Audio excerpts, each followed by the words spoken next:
Estamos casi llegando al final de esta serie que se llama En Espacio Confiamos. ¿En quién estamos nosotros confiando? Esta es una parte, una especie de epílogo, la parte final de la serie de que nos preguntaba qué es lo que nosotros somos. Es una pequeña serie de 5 capítulos que hablan sobre el dinero. Aunque con todo lo que estamos diciendo en estas últimas semanas, creo que ya estamos claros que cuando hablamos del dinero realmente estamos hablando de nuestro corazón. Jesús en el Sermón del Monte dijo estas palabras sencillas: nadie puede servir a 2 amos, pues amará más al uno que al otro, o estimará más al uno y menospreciará al otro. Y después dice esta frase, estaba hablando de dinero cuando dijo eso: ustedes no pueden servir a Dios y a las riquezas.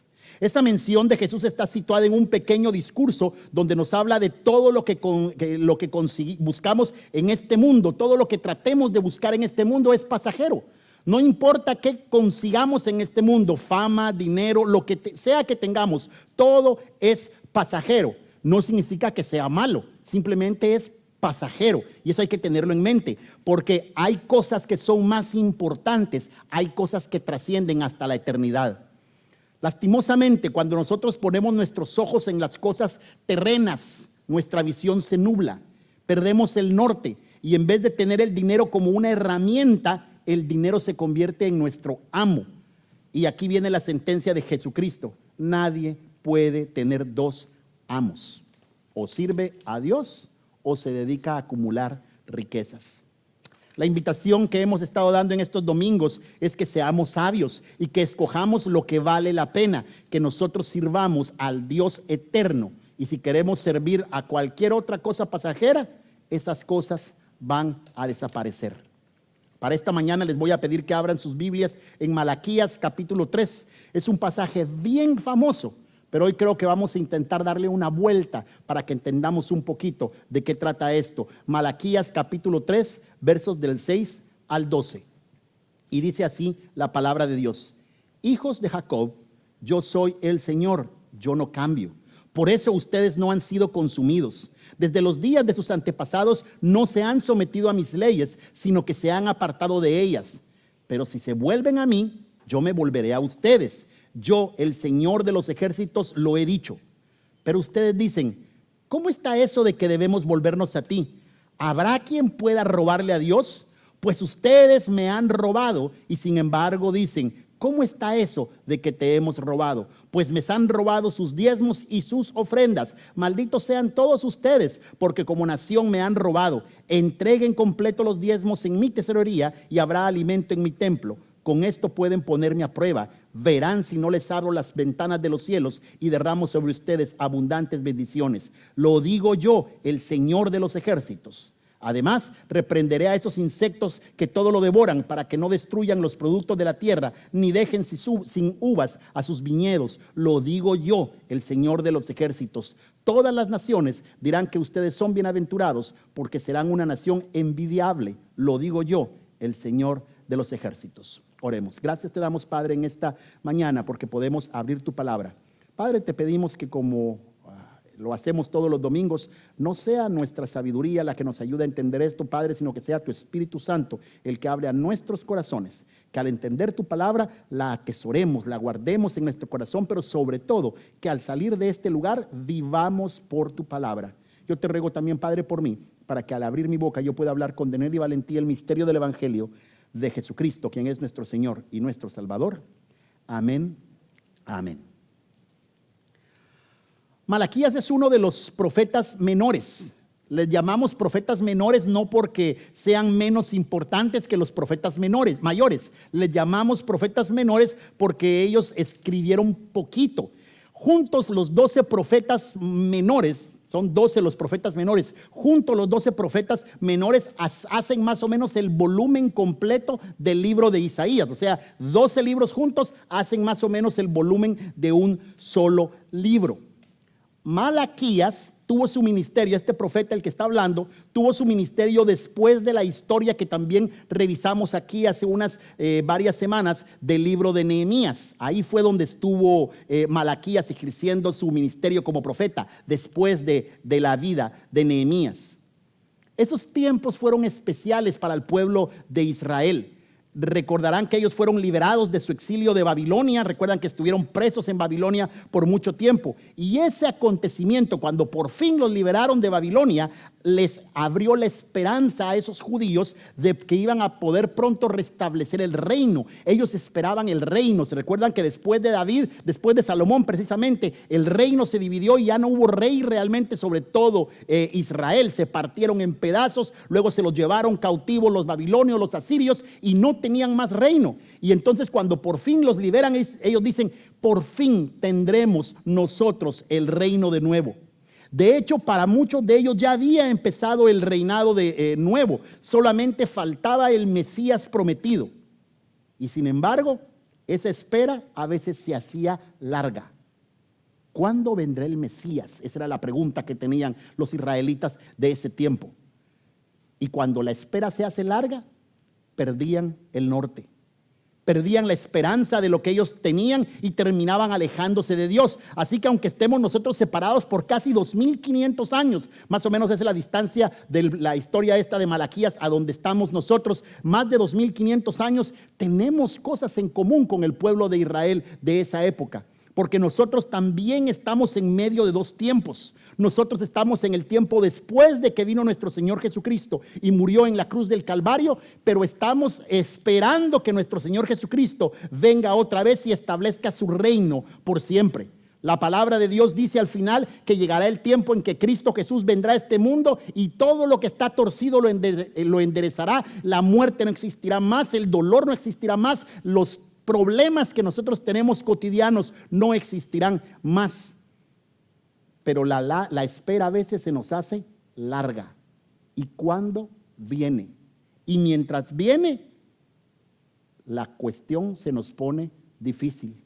Un tío se enferma, una mamá desaparece, un hijo ya no quiere hacer nada en la casa, y entonces nos empezamos a preguntar: ¿qué estamos haciendo?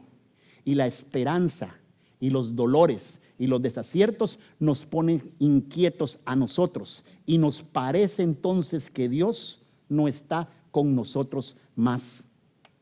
Hemos estado hablando en estos días que nuestra habilidad de ser generosos, nuestra habilidad de ser caritativos radica en el tipo de relación que nosotros tengamos con Dios. Y el libro de Malaquías empieza en el primer capítulo, en el segundo versículo, nos empieza recordando algo básico que le dijo al pueblo de Israel. El Señor les dijo a ellos: yo los amo.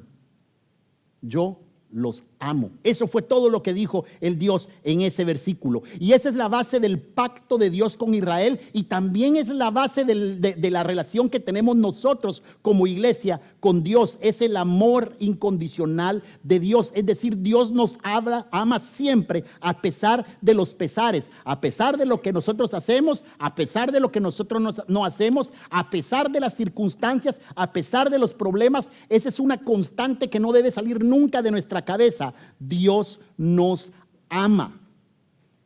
El pueblo de Israel en ese tiempo estaba viviendo tiempos difíciles.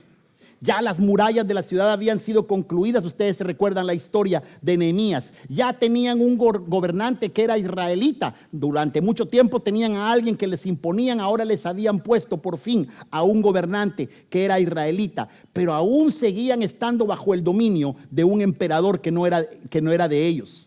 Pero en el caso del tiempo de Malaquías, uno de los problemas que parece ser que el que más los agobiaba era el problema económico.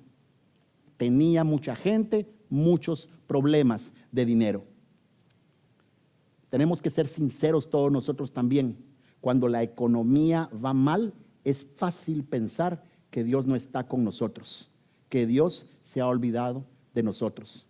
Cuando las cuentas por pagar crecen y la cuenta del banco tiene ratos de estar en números rojos, es fácil pensar que Dios se ha apartado de uno. Cuando la tarjeta tiene meses de estar guardada, no porque no la quiero utilizar, es porque ya no puedo utilizarla, porque ya no hay espacio para hacerle un cargo más, y entonces alguien se enferma, entra la desesperación, y cuando la desesperación entra, nuestros ojos se nublan, nuestros oídos se cierran, y cuando oímos que Dios nos dice, yo te amo, entonces nosotros les respondemos muy probablemente de la misma manera en que le respondió el pueblo de Dios en la época de Malaquías. ¿Cómo puedes decirme que me amas? ¿Cómo se te ocurre decirme que me amas? El dolor, la economía quebrada, fueron los ingredientes para que el pueblo de Israel dejara de percibir el amor de Dios. Y cuando nosotros somos incapaces de percibir el amor de Dios, cuando ya no podemos ver el amor de Dios, nos volvemos incapaces de amarlo y de vivir de acuerdo a como Él espera que vivamos. Es fácil cuando lo tratamos de bajar a nuestro nivel. La semana pasada hablamos un poco sobre esto, porque en una relación sana, en una relación cuando es buena relación entre padres e hijos, y cuando el hijo se sabe amado, no le cuesta obedecer a sus padres, porque se sabe amado. No le cuesta tratar de agradarlos, porque se sabe amado. Pero si por alguna razón el hijo no es amado, o el hijo comprende que no es amado, y aquí no estoy hablando de que si el papá es bueno o si el papá es malo, estoy hablando desde la perspectiva del hijo. Si el hijo siente que no es amado o cree que no lo están amando, entonces no va a poder amar de vuelta, le va a costar hacerlo demasiado. Dios continúa su diálogo de esta manera: el hijo honra al padre y el siervo respeta a su señor. Pues si yo soy padre, ¿dónde está mi honra que me merezco? Y si yo soy señor, dice Dios, ¿dónde está el respeto que se me debe? A partir de allí comprendemos que el pueblo de Israel había decidido voltearse por completo de Dios. La religión se volvió solo un requisito. No había amor realmente hacia su Dios. Se suponía que ellos debían de traer los mejores corderos, los mejores becerros para el sacrificio, pero a ellos les importaba más la ganancia. ¿Cómo le voy a entregar este becerro tan perfecto a Dios si con este me pueden dar 100 pesos? Mejor le doy este que está cojo o este que está ciego. Y entonces traían sus mejores granos. No, dicen ellos, ¿para qué le traemos lo mejor a Dios? Si yo vendo este quintal de arroz en mi lugar o este quintal de trigo, esto es mejor en el mercado. A Dios de todos modos ni lo ve. Y entonces le empezaron a llevar los granos podridos, los granos que sobraban. Los animales que daban sacrificio ya no eran los mejores, eran ganado robado, era ganado ciego, eran ovejas y eran corderos cojos y enfermos. Es tal el desorden que al llegar al verso 10, Dios prácticamente le dice a los sacerdotes: ya cierren esta cosa. Dios llegó a su hastío hasta acá y le dicen: no vengan al templo, por gusto vienen. Yo no quiero recibir ninguna cosa de ustedes. No quiero que ustedes manden ofrendas, no quiero que traigan sacrificios, no me sirve de nada. Ahora, el problema principal no era la ofrenda, ni siquiera la calidad de la ofrenda, que era mala. El problema estaba nuevamente en el corazón del pueblo de Israel. Cuando nosotros dejamos de amar a Dios, realmente dejamos de honrarlo y dejamos de respetarlo. Los sacrificios, los diezmos y las ofrendas a Dios se suponían que debían de ser un indicativo. No era la meta, no es la ofrenda, la meta no es el diezmo, la meta no era el sacrificio. Eso solo era un indicativo del tipo de relación que tenía el pueblo con Dios. Y por eso, cuando esa relación se manchó, cuando ellos dejaron de respetar a Dios, cuando ellos dejaron de honrar a Dios, cuando el pueblo dejó hacer lo que se suponía que debía de hacer, entonces las ofrendas se volvieron inaceptables. A Dios no me importa, dice el Señor, lo que traen ustedes aquí no sirve. Así que los becerros ciegos, las ovejas cojas, el trigo rancio era solamente un síntoma de un problema mayor, un problema que habitaba en el corazón de Israel. Al dejar de amar a Dios, el camino los llevó a ya no honrarlo, a ya no respetar a Dios. Pero ese solo era el principio. Aún había más camino hacia abajo y el pueblo de Israel estaba decidido a caminar todo el trecho. Cuando un hijo deja de respetar Cuando un hijo deja de honrar, es muy fácil entonces moverse de allí a la rebeldía plena. El hijo le pierde por completo el respeto al padre y entonces las reglas del hogar, ¿para qué? Ya no se respetan. Las normas que pretenden dar orden, que pretenden dar coherencia a la vida del adolescente, son violadas flagrantemente. La hora de llegar, tienes que venir a las 10, ya no se respeta. Solo es una insolencia todo lo que puede pasar. Y alguien puede decir, ese niño solo es un insolente, ese es su problema. Pero realmente lo que hay detrás de eso es que ese niño ha dejado de entender cómo poder amar realmente a su papá o a su mamá. El hijo insolente ya no le preocupa, ya no le interesa cumplir con ninguna de las expectativas ni con ninguna de las reglas de la casa. Y cuando eso pasa, la paz y la armonía del hogar terminan por romperse completamente. Los gritos empiezan a aparecer y se suman a ellos las palabras hirientes. Empiezan a decirse cosas que ellos ya no quisieran decir. Y aunque nos parezca esto de la vida cotidiana, es precisamente lo que le sucedió al pueblo en su relación con Dios. Dios les dice a ellos, ¿por qué se han vuelto desleales los unos con los otros? Parece ser que cada quien aquí era cada quien por lo suyo propio y qué me importan los demás. Parece ser que el matrimonio entre ellos ya no les importó. Y entonces Dios les pregunta, ¿por qué engañan a la mujer de su juventud? ¿Por qué? Simplemente porque las normas de Dios ya no les importaban. La maldad de Israel llegó a tal punto, a tal lugar llegó la maldad de Israel, que dentro de ellos empezaron a aparecer prácticas que ninguno se hubiera imaginado que iban a aparecer en el pueblo de Israel. El pueblo que adoraba al Dios supremo, dentro de ellos empieza a aparecer hechicería, adulterio, mentira. Personas que tenían trabajadores les robaban del salario a sus jornaleros, a las viudas y a los huérfanos los desampararon por completo, y los que hacen injusticia al extranjero, dice él, todo eso se extendió en el pueblo de Israel por una sola razón: dejaron de tenerle temor a Dios. La maldad era tal que se animaron aún a unos a decir que de plano a Dios le encantaba que todos hicieran maldad. Entonces, una vez nos aparece esa frase que vimos la semana pasada y que hoy entendemos que es sinónimo de respeto y honra, que cuando dejamos de temer a Dios, cuando dejamos de respetar, de honrar a Dios, cuando perdemos el respeto por completo, hemos dado paso a la rebeldía. Lo que diga Dios, a mí no me interesa. Las normas que Dios ponga, a mí no me interesa. ¿Para qué sujeto mi vida a Dios? ¿Para qué sujeto mi vida a un Dios que no me interesa?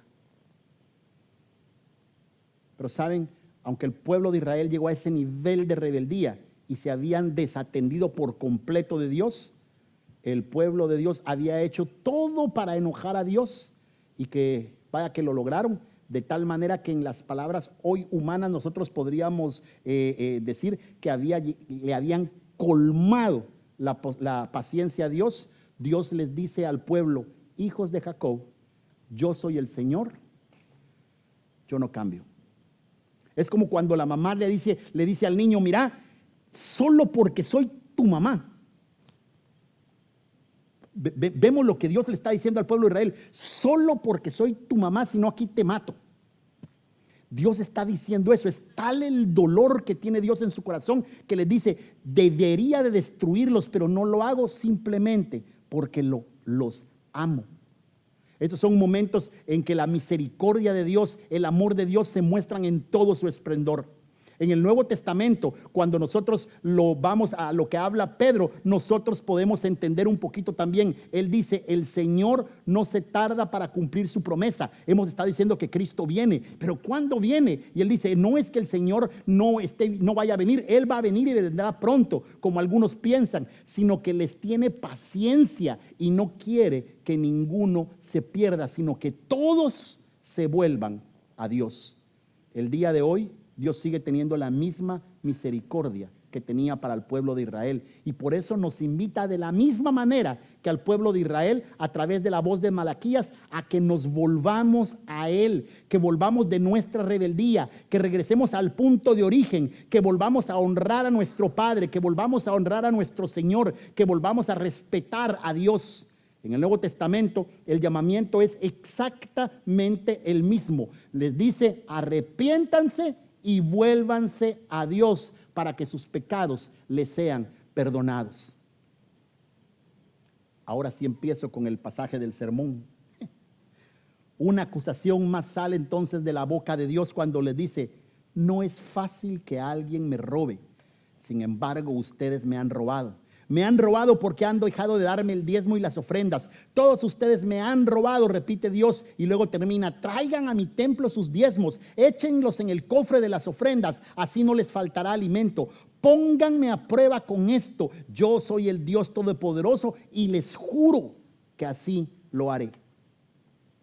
Creo que hemos hablado lo suficiente en estas últimas semanas para que nadie se confunda y piensen que estamos aquí hablando de uno de esos evangelios de la prosperidad, de esos charlatanes que andan diciendo por allí que hay que diezmar para que nuestro Dios nos haga ricos. Porque con todo lo que hemos dicho hasta el día de hoy, creo que estamos en posición de comprender que el grito de Dios no es por el dinero. A Dios no le interesa el dinero. El grito de Dios es por nuestro corazón, por saber si estamos dispuestos a poner nuestra confianza en Él o si estamos dispuestos a poner nuestra confianza en el dinero. Lo que Malaquías está pidiendo, lo que Malaquías está exhortando al pueblo de Dios es que regresen al pacto de amor y de obediencia, porque al regresar a ese pacto de amor y de obediencia a Dios, entonces ellos van a poder gozar a plenitud de esa hermosa relación de amor que hay entre padre e hijo. Invitarlos a que ya no roben, invitarlos a que vuelvan a traer los diezmos y las ofrendas, es realmente una invitación a que ellos vuelvan sus corazones al lugar correcto, al lugar de la dependencia de Dios. Al poner en Dios confiamos, no en el dinero, no en nuestras habilidades, no en nuestros recursos. Dar el diezmo de primero significa eso. Yo estoy convencido de que lo que Dios me da, Dios me lo ha dado, y que Dios va a encargarse de sostener todas mis necesidades. Y si Dios se va a encargar de todas mis necesidades, no tengo ningún problema en cuando recibo mi cheque por 1,000, por 100, por 10 o por 10,000, apartar una décima parte de ello y entregárselo a Dios. No porque Dios necesite nuestro dinero, simplemente porque estamos haciendo: Dios, confío en ti. Eres tú el que va a sostener por completa mi vida.